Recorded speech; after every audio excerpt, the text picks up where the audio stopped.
there was an evil version of myself that would kind of come out at random moments, commit the crimes that I would have to solve as a detective. I'd be like solving murders that I'm committing myself. You want to open the gate?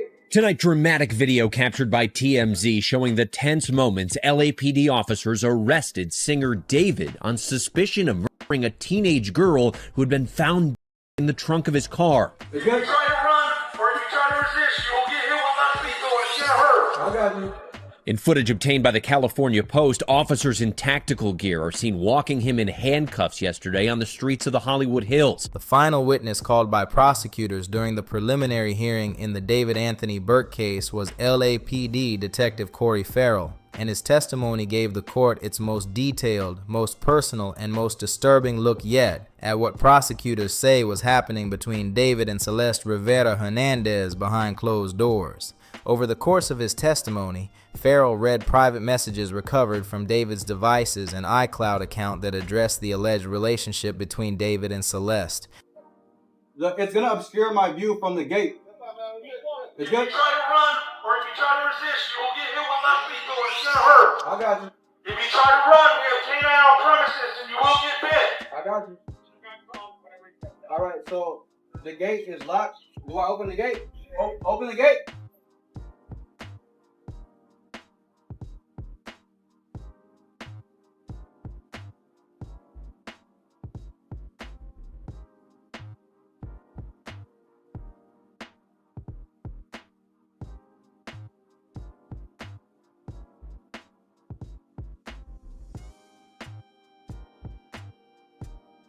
A pregnancy that Celeste experienced when she was underage, an abortion she underwent in January 2024, the secrecy prosecutors say surrounded every dimension of the relationship, and the communications that prosecutors argue directly support their motive theory for the events of April 23, 2025. Today, I am announcing the charges against David Anthony Burke in connection with the brutal and horrific of Celeste, a 14-year-old at that time. And there are 3 sets of charges that have been brought. The first-degree murder with special circumstances, and again, those special circumstances are lying in wait. That Celeste went to Mr. Burke's home on the night of April 23, 2025, as alleged in the complaint, at his invitation, and again, was not heard from again.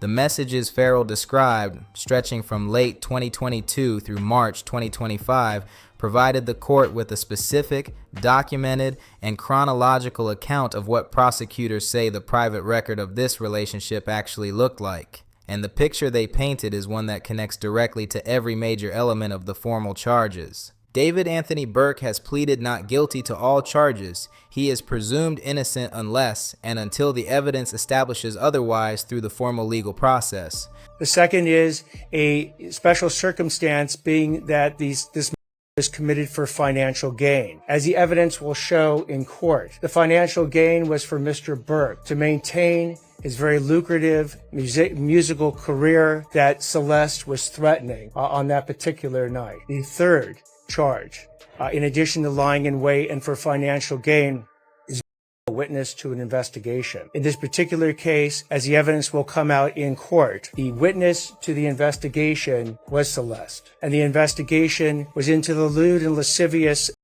acts committed by Mr. Burke that is the subject of count 2 of this complaint with Celeste while she was under 14. The defense had not yet cross-examined Detective Ferrell when court ended for the day, meaning this testimony will face formal challenge. What follows is a factual and analytical account of what Ferrell testified to in open court. Before addressing the messages themselves, Ferrell testified that investigators recovered a substantial collection of what prosecutors describe as SA material, commonly referred to as CSAM, from David's devices. Calling People versus David Anthony Burke. Good afternoon, Mr. Burke. Deputy District Attorney Beth Silverman to the people, Your Honor. Thank you. You're requesting a preliminary hearing within the period? Yes, Your Honor. From the media reports, apparently there have been 4 months of secret grand jury proceedings. We believe that Mr. Burke is entitled at the earliest opportunity to an open preliminary hearing and the proceedings not be done in secret. So we are asking for a preliminary hearing to be set at the earliest possible date on the 10th day. We believe the actual evidence will show David Burke did not Celeste Rivas Hernandez, nor was he the cause of her. According to Ferrell, these materials allegedly documented adult acts involving Celeste when she was minor and taking place inside David's home. The images were considered too graphic to display publicly in the courtroom. Instead, Ferrell described more than 36 such images for the court, including their content and context. And we would like to be able to have the evidence come into the light of day at the earliest opportunity in order to establish that. We're asking for April 23rd as a 3 of 10, Your Honor. We'll be very happy to put on the evidence that we've collected in this case in the last several months. Plea of not guilty has been entered on behalf of Mr. Burke. The matter is ordered assigned to Judge Charlene Almeida. Yes, Your Honor. If I may just put on the record, we have, as soon as the people arrived, delivered a informal discovery request consistent with Penal Code Section 1054. We have been given almost no discovery thus far. We've received a 3-page follow-up report, no autopsy report, and a copy of the complaint. And we would ask the people respectfully to produce discovery at the earliest opportunity. One photograph shown in court revealed that the lock screen on David's phone was, at one point, a photograph of him and Celeste together, both unclothed from the waist up. Other photographs shown in court documented a tattoo. Celeste had David's name tattooed in red ink on one of her fingers. Truthful testimony from witnesses that testified at the grand jury, so an order will also have to be obtained in order to get the coroner's department, which is now the medical examiner's department, to release those materials. The transcripts from a grand jury investigation, counsel has to file a motion. She knows the way the system works. I'm not able to gather those. They have to be provided after court orders them released because it was an investigation. Second of all, if counsel plans on going to a preliminary hearing within the 10 days, it is unlikely that there will be very much discovery provided within that period, given the voluminous nature and how long it's going to take to copy onto drives. That detail carries particular significance because investigators have previously testified that Celeste's left ring finger and pinky finger were found amputated from her remains, and that one of those fingers bore a tattoo of David's name. The prosecutors have alleged throughout this case that the amputation was deliberate and intended to make identification of the remains more difficult. But in our system and in California in particular, you have an intermediate step. That intermediate step is a preliminary hearing where effectively the prosecution's evidence is going to be tested before a judge, not a jury. The standard that we have to meet is not beyond a reasonable doubt at the preliminary hearing stage. It is probable cause. We are not obligated, nor will we be presenting all the evidence at a preliminary hearing that we will be presenting at a trial to prove David beyond a reasonable doubt guilty of the 3 felony charges of which he has been charged. So at the preliminary hearing, we will call a number of officers. We estimate there will be over 10 different witnesses, both officer testimony, coroner testimony, and there will be individual witnesses as well. And again, we can rely on hearsay and other things that won't be allowed to be relied on in an actual trial. During Ferrell's description of one of the alleged images, Celeste's mother, Mercedes Martinez, became visibly overcome with emotion and left the courtroom in tears. Her father, Jesus Rivera Hernandez, walked out alongside her. Deputy District Attorney Beth Silverman approached Mercedes and told her directly, "I really think this is stuff you don't need to hear. I just think it's too much." The departure of Celeste's parents from the courtroom during Ferrell's testimony was one of the most emotionally significant moments of the entire preliminary hearing. The judge at the end of the presentation of the evidence, and again, this is evidence that can be cross-examined by a defense attorney, and that process has already been done. At the end of the presentation of all this evidence, the question will be, will David be held to answer on the 3 felony charges? We believe we will more than accomplish the evidentiary burden of probable cause at this point to hold David to answer on these 3 felony charges. At that point, if the judge does hold him to answer, we will file an information that will detail the actual 3 criminal charges. Thereafter, there will be a trial date that will be set, and David, if he so chooses, will proceed to trial. The chronological scope of the message evidence is itself significant. A communication record stretching from 2022, when Celeste was minor, through March 2025 is not documentation of a brief or incidental contact. It is documentation of a sustained, multi-year relationship conducted through ongoing private digital communication. That span of time directly contradicts the account David gave police during the February 2024 welfare check when he told deputies he had met Celeste only once. Whatever the specific content of any individual message, and we will prove at that point, beyond a reasonable doubt, that David committed these 3 crimes.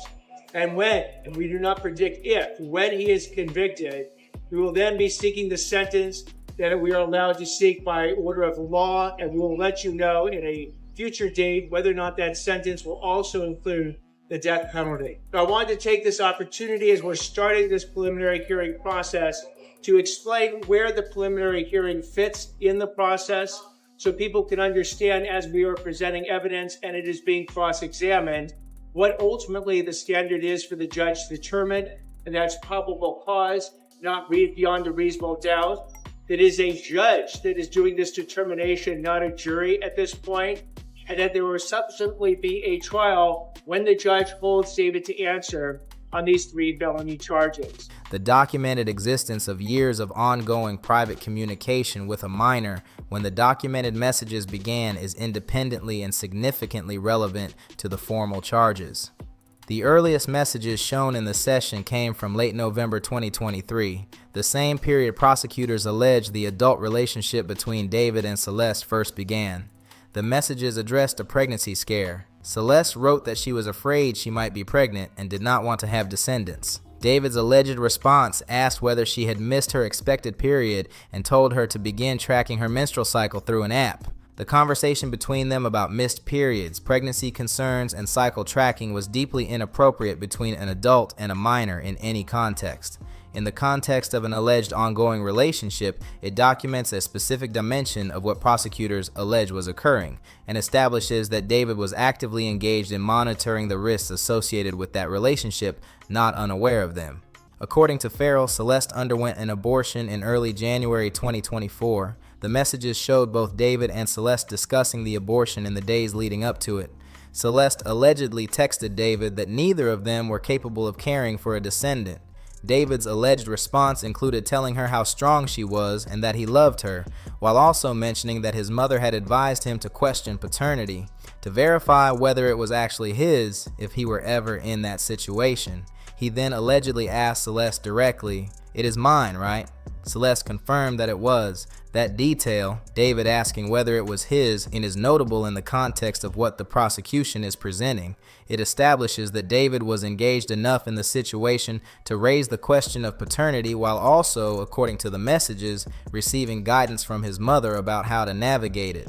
Prosecutors have noted throughout this case that Celeste's connection to David was not entirely concealed from the people around him, and this message adds to the documented picture of what was known and by whom. In the weeks following the abortion, the messages introduced a plan that Ferrell described as Operation Awesome, a detailed plan the two had allegedly developed for Celeste to leave home and move in with David. The messages showed David telling Celeste what to pack, confirming he would provide bags, and specifying he was coming to pick her up from Lake Elsinore. On February 13th, David allegedly asked whether he should have his bodyguard bring Celeste out to his car while he waited nearby out of sight. Celeste declined that approach, expressing that it would be embarrassing. David's alleged reply framed her departure from her family home as one of the most important days of her life, second only to what he described as their future wedding. The detail that David's own bodyguard was being discussed as the logistics coordinator for getting Celeste out of her family home undetected connects directly to the emergence of the live-in bodyguard identified as Sheldon in prior session testimony. If that same bodyguard was allegedly involved in the logistical planning to move Celeste into David's life without her family's knowledge, his potential as a witness in these proceedings becomes even more significant. 2 days after those messages were exchanged, Celeste was reported missing by her family. 14 months later, her remains were found inside the front trunk of David's Tesla. The juxtaposition of those two timelines, the messages about a planned life together, including marriage in Italy and moving in with David, and the subsequent documented reality, was one of the most significant contextual moments in all of Ferrell's testimony. On June 11, 2024, David allegedly wrote to Celeste that he was looking forward to them living together without what he described as interference from law enforcement. He described plans to take her out daily. Only a few hours later in the same conversation, he discussed wanting to obtain Celeste's personal documents so they could leave the country together and get married in Italy. So, within a single day's message exchange, prosecutors say David moved from discussing their planned domestic life to discussing plans to leave the United States entirely with an underage girl. Around that same period, Celeste expressed concern that she might be pregnant again. The message exchange that followed, in which David dismissed her concern and made a dismissive comment about the earlier pregnancy, showed a pattern that appears across multiple exchanges in Ferrell's testimony, Celeste expressing something difficult and serious, and David minimizing or deflecting rather than engaging with what she was saying. Prosecutors argue that pattern is documented consistently throughout the message record, and that it provides direct context for understanding the dynamics of the relationship Celeste was navigating in the months before April 23rd. A message from June 2024 also referenced David's mother's apparent awareness of the nature of their relationship.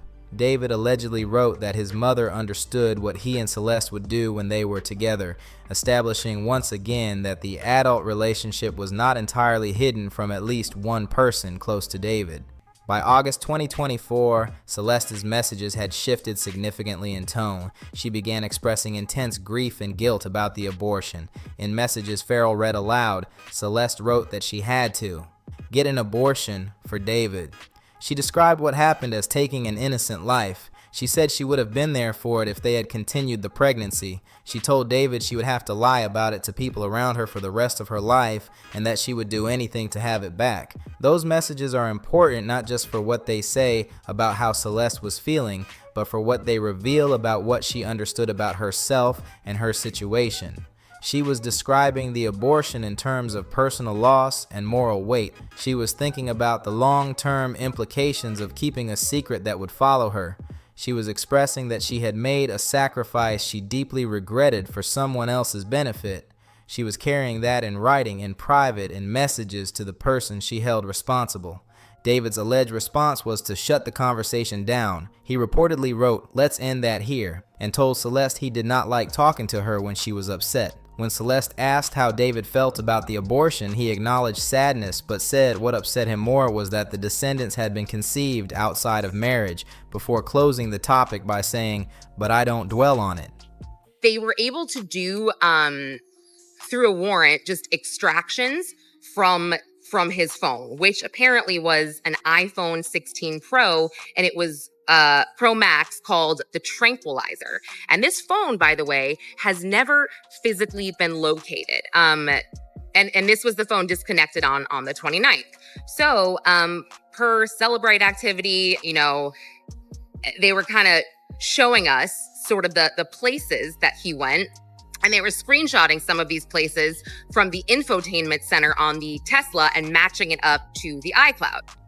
That contrast, Celeste expressing ongoing grief and saying she would do anything to undo what had happened, and David deflecting, closing the conversation and saying he did not dwell on it, is one of the most specific documented examples of the dynamic prosecutors argue existed throughout the relationship. It also provided the clearest illustration yet in Ferrell's testimony of why the messages are relevant to the prosecution's formal case. They document not just what allegedly occurred, but how the relationship's emotional weight was carried almost entirely by Celeste, while David managed, deflected, and closed topics when they became uncomfortable for him. The messages continued through the final months of the relationship's documented timeline. For example, we had a trip identified in navigation to Santa Barbara and Lake Cachuma, plus a Tesla charge in San Ynez Valley in May of 2025, a month after they believe she was killed. There was another location of interest, a charging station on 729, which is on the way to Santa Barbara as well. And they found surveillance footage from a home nearby when he parked the Tesla on July 29th, 2025, the alleged last time that it was in his possession. And they showed us just multiple angles of him getting out, going into his home, and that's that. By November 2024, the relationship appeared to be repeatedly breaking down and reconvening. David allegedly acknowledged that this was not their first breakup, telling Celeste it was their 8th, suggesting a long pattern of conflict and reconnection rather than a single or simple relationship arc. That detail establishes the relationship as ongoing and sustained rather than isolated or concluded. In a December 2024 exchange, David and Celeste gave conflicting accounts of an adult encounter. David's version cast Celeste as having initiated while also framing himself as the person who had comforted her afterward. Celeste directly contradicted his account, describing a different version of what had occurred. That specific exchange, two people describing the same event in fundamentally different and contradictory ways, with the adult male's version attributing initiation to a minor, illustrates precisely why these messages matter beyond simply documenting the relationship's existence. I could see his yellow legal notepad that he had laid out in front of him. So I was trying to take a peek, trying to see if he was taking any notes. He didn't have anything written down, but there definitely were moments this morning during cross-examination of witnesses where he did lean in and talk to his attorneys. The first time I noticed that, it was during cross-examination related to financial management. They were essentially talking about how much money he made through his record deal and how that money was divvied up. Because so many people were involved in this operation. So many people were making money off of him, to put it bluntly. And that's a key part of this case, because for financial gain is one of the special circumstances here that makes this eligible for the death penalty. They document how David is alleged to have framed events within the relationship itself, not just to outsiders or to law enforcement. Ferrell testified that the alleged abuse continued until approximately 1 month before prosecutors say Celeste was unalived on April 23, 2025. By March 14, 2025, approximately 6 weeks before April 23rd, Celeste texted David, "We can be friends, but like online. I don't want anything to do with you in person anymore if I'm going to try to move on." That message is one of the most significant in the entire documented timeline. Listen, one of the first things I put down in this case was we know that David and Celeste were at Six Flags on a certain date, and we found a Build-A-Bear certificate from the Build-A-Bear place in Six Flags in her cousin's name at the house, And so it's like, wait a minute, so she wasn't really missing. You want to know, in my opinion, what the missing persons report was about? It was to cover their ass so CPS didn't come in and say, hey, she's not going to school. What's up? If she's a missing person, you say she's not going to the school because she's a missing person. Then you don't have CPS in your life at that moment. Listen, I sympathize. I know that they're grieving. I know they lost a daughter, but goddamn, she shouldn't have been allowed to be. She was gone 1.5 years, man. A year and a half. Somebody should have said, maybe we shouldn't be letting Celeste live her own life like this. Celeste was not expressing temporary frustration. She was establishing a specific and clear boundary. She wanted to end the in-person relationship and begin moving on with her life. The prosecution's theory is that what followed, the escalating conflict, Celeste's alleged threat to report the relationship to law enforcement, and the events of April 23rd, flows directly from this documented moment of Celeste attempting to create distance and establish independence. Whether the court accepts that theory will depend on the full weight of the evidentiary record, including the cross-examination of Ferrell that had not yet occurred when the session ended. But within the message timeline Ferrell described, Celeste's March 2025 message represents a documented turning point. Do you think the family is as quiet as they are because they knew who David was and they knew who she was going to, and you don't really see too much of an intervention between them. I mean, yes, I have proof that family members have been to that rental house before. I've been with David and Celeste. Wait, her family has been to his house? Family members. A young girl attempting to end a relationship with an adult who, according to the prosecution's account of the surrounding messages, had been planning their shared future together just months earlier. Detective Ferrell also revealed a significant new detail about the alias network prosecutors allege David used. In a message from December 2023, David allegedly told Celeste that he used the name Trevion Davis for all of his packages. This is a previously undisclosed alias, distinct from the Victoria Mendez alias that has been referenced throughout the hearing in connection with the post-April 23rd purchases. The December 2023 message places documented alias used within the private communication record between David and Celeste many months before the events that became central to this case. And I was struck at the time by music videos, a couple of David's hits actually, where he's wearing what looks like a white t-shirt stained with fake blood. So I'm wondering if that was in fact the merchandise that was being created in his garage. And I'm wondering too if that might set up a narrative for the defense to argue that certain suspicious items, right, like burn cages, chainsaws, fireproof mats, if that might have actually been there in his home for a music video or merchandise. That detail matters for the prosecution's broader argument about pattern and deliberateness. Prosecutors have argued throughout this hearing that the Victoria Mendez alias and the post-April 23rd purchase sequence reflect deliberate planning and concealment rather than impulsive behavior. The December 2023 message establishes that operating under a delivery alias was already a documented practice within David's life at a time when the alleged adult relationship with Celeste was ongoing and that Celeste herself was aware of it. Ferrell also introduced the third chainsaw. Jugs of fake blood found in David's house. What was that all about? So one of the LAPD criminalists who took the stand to testify, it came out during her testimony that during their search of David's garage, about a week after the car was found with the victim's remains in the front trunk, they found jugs of red liquid in his garage. So obviously they went ahead and they tested it, came back negative for blood. Turns out it was fake blood, and it was being used for music merchandise that was being created in his garage. When I heard that, I thought back to some of the background research that I did before these hearings started. I watched his music videos, I watched his interviews, I looked up concert photos, I looked up his biography. Prior testimony had established 2 chainsaws recovered from the garage. This testimony introduced a third, a 10-inch Makita purchased from Home Depot and delivered through Postmates, also ordered around May 1st, 2025. Unlike the 2 chainsaws recovered from the garage, this third saw was never found.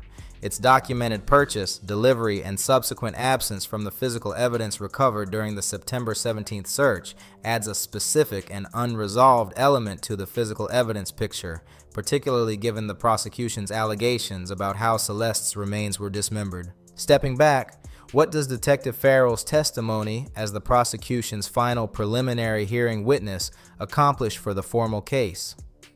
As we saw, it was a pair of Skechers brand socks, her daughter's underwear, her leggings that were cut into pieces, and that's because her legs were allegedly cut off at the kneecaps. He is unshaven. He does not look like he's sleeping well behind bars. His hair is grown out, and he's got that orange jumpsuit on. He's not wearing street clothing. So it looks like a different person, but I have observed this defendant enough to know that he's got that on-off switch. He can turn on the charm when he feels like it. I've noted his interactions with the judge and with his own legal team.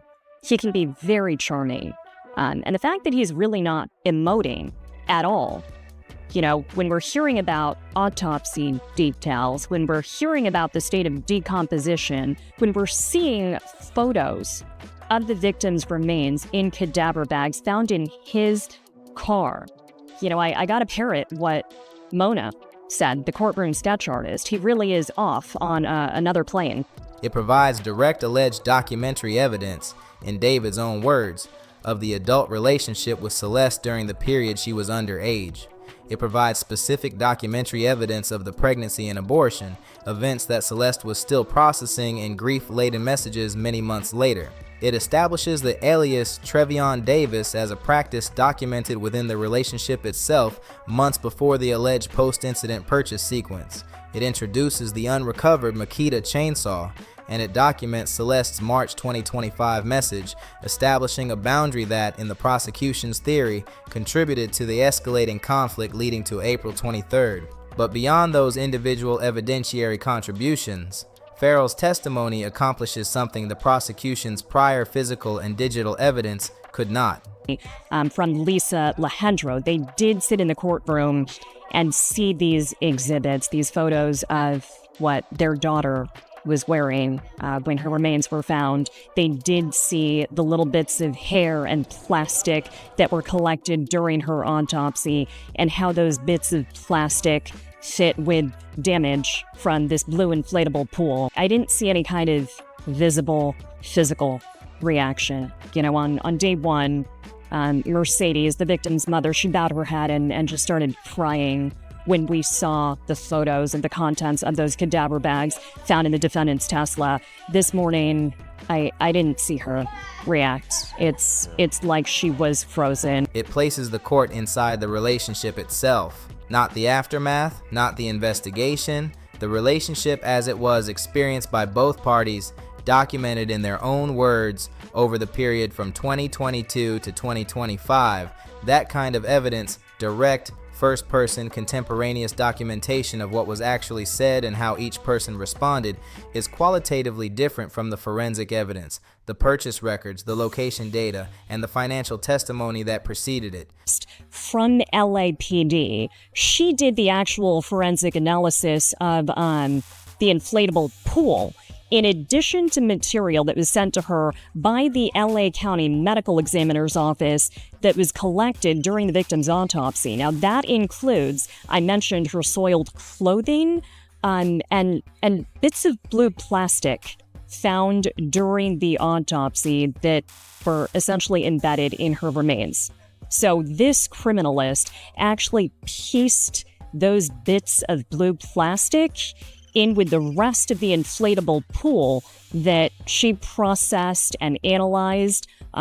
Physical evidence can be contested on chain of custody grounds. Digital records can be challenged on authentication. But messages in which specific people say specific things to each other in specific language, if properly authenticated, carry their own direct evidentiary weight about what those people said, thought, and communicated. The defense will challenge the authentication and context of these messages vigorously. They will argue that specific exchanges should be understood differently than prosecutors have presented them. They will question how the messages were retrieved, preserved, and analyzed. I don't believe the remains of Celeste were in that front trunk just yet. Again, this was April 24th, so that would have been the day after the alleged stabbing. And then later that day, this was wild, Jesse. We haven't talked about this yet in court during the preliminary hearing, but I know you read this in the initial documents. That same day of the Santa Barbara road trip, April 24th, David went back home and then taped an interview promoting his album that came out the next day. And I wonder if the the prosecution will say, my gosh, look at what he's doing, right? Pretty sick. The defense could say, if he really brutally killed someone, he's going to do an interview right after? I mean, is that what we're expected to believe? I wonder if that's where they're going to... They will note that Ferrell's reading of the messages is necessarily selective and that the full context of each exchange may look different than isolated excerpts suggest. All of those are legitimate and predictable challenges that are a normal and appropriate part of the adversarial process, and the cross-examination that follows will test each of those challenges directly. What the court will ultimately evaluate after Ferrell's direct testimony and after cross-examination is whether the message evidence authenticated and presented through the full adversarial process adds sufficient probable cause to support the formal charges and whether it connects to the other categories of evidence presented across the hearing in the way prosecutors allege it does. Including work that was done under a microscope. And there were exhibits shown during court today, photos of how those pieces from the autopsy fit in like a puzzle with the rest of that blue inflatable pool. So there was a bit of back and forth. The prosecutor spent quite a bit of time questioning this witness, Lisa Lehendro from LAPD, about her background, her expertise, how she did this work, and what it showed. They described the linear cuts in the pool, exactly where in the pool she noted them. There were 4 different areas of damage, what she found on the underside of the pool, and how this all fits in with the larger picture that's being painted, which is that Celeste may have been dismembered in this pool. I can't believe they're back in the courtroom today. You know, they sat through all of day 1 of this preliminary hearing, all of day 2. They walked in a little bit later this morning. They didn't show up until about 10:30, but they did catch all of this testimony. That evaluation is Judge Charlene Olmedo's to make. The preliminary hearing is nearing its conclusion. The prosecution has presented its witnesses and its evidence. The defense's cross-examination of Detective Ferrell represents the final major evidentiary development before the probable cause determination. David Anthony Burke has pleaded not guilty to all charges. He is presumed innocent unless and until the evidence establishes otherwise through the formal legal process. And the defense is questioning exactly how that passport card would have gotten there, that there were maybe other means other than David allegedly tossing it? Absolutely. It sounds like they're setting up an argument where they could say that it was washed over there, you know, by rainwater. It did just rain, I think, a day or 2 before it was found by that Caltrans worker beginning of January of this year. So this is months after the body was found last September. And this is more than half a year after she last April. So there are a lot of questions about how it ended up there. I imagine the prosecution later on, they're going to share evidence about the drive up there because they are alleging that David took that trip in his own car. Her parents were in that courtroom. Her mother had to leave during testimony about what was allegedly done to her daughter. We will cover the cross-examination of Detective Ferrell and every remaining development as soon as confirmed information becomes available through the formal proceedings.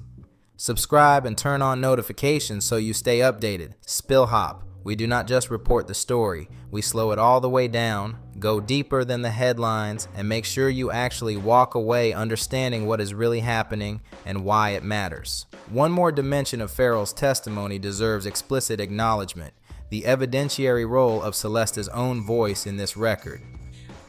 He allegedly drove up there in his own car to dispose of evidence. So this morning, the CHP officer testified that he was called to the scene after that Caltrans worker found the passport card. We actually saw a photo of that passport card. We saw a photo of exactly where, just off the roadway, it was reportedly found.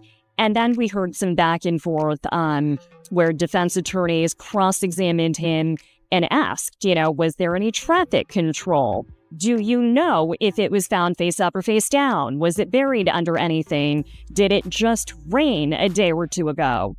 So there are questions about how exactly it ended up there, but it was very interesting to hear from a witness who was actually called to that scene after I drove up there myself because I was curious about where, you know, off the roadway, how close to the lake this could have happened. Throughout the messages Ferrell read into the court record, Celeste Rivera Hernandez spoke for herself about what she was experiencing, what she was afraid of, what she regretted, what she wanted, and what she was trying to move away from.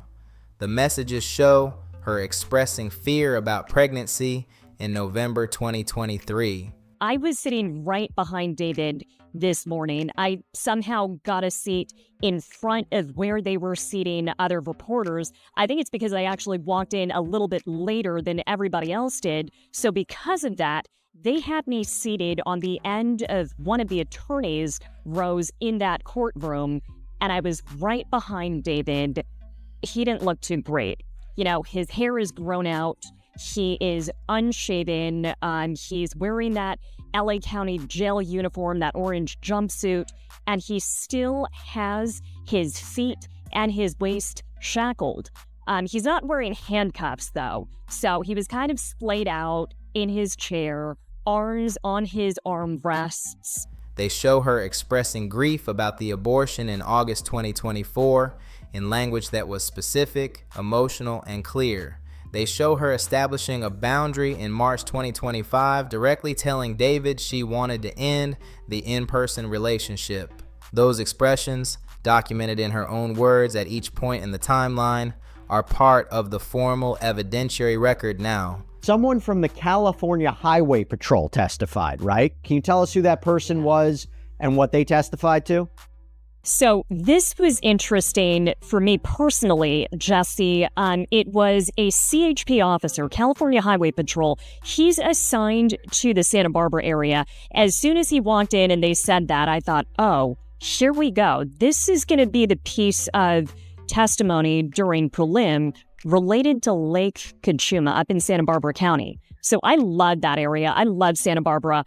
I actually took a road trip up there a couple of weeks ago, back in June, because I wanted to check out State Road 154 myself. We all read in court documents that a Caltrans worker back in January apparently found Celeste's ID up there. And prosecutors have been alleging that David took a trip up there the day after Celeste was allegedly stabbed and left to bleed to death. They are not characterizations by investigators or interpretations by prosecutors. They are Celeste's own documented voice, speaking about her own experience across the period that ended with her tragedy on April 23rd, 2025. There was also purchases made under another alias besides Victoria Mendez, Travion Davis, I believe it was. Also the red Tesla in the garage, they were showing us photos when they were discussing the search warrant.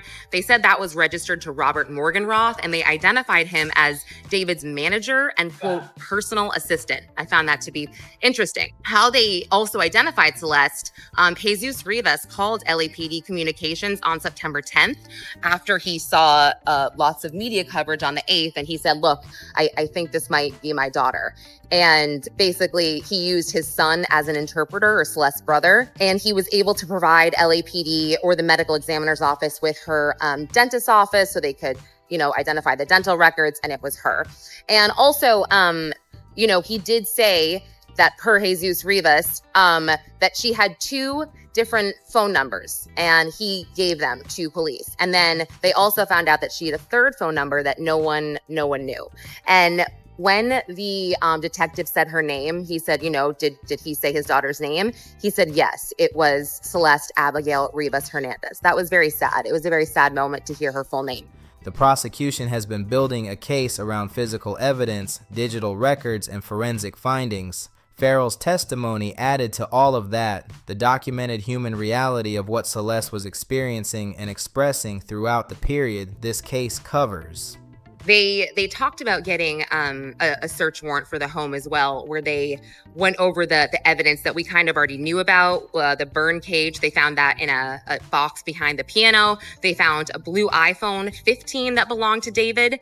And, they also said they found a tower computer where there was another email address. And this email address was also connected to the iPhone that, or the iCloud data that he had, and it's follow it, which is FALLIT and some numbers at gmail.com. And they actually found through that email or through that iCloud on the tower computer several flights that David had booked between I think it was LA to Texas and LA to London for both he and Celeste. That dimension of the evidence, Celeste's own words about her own life, is one of the most significant contributions of the final prosecution witness. The cross-examination of Ferrell and the judge's probable cause determination will follow. We will cover both.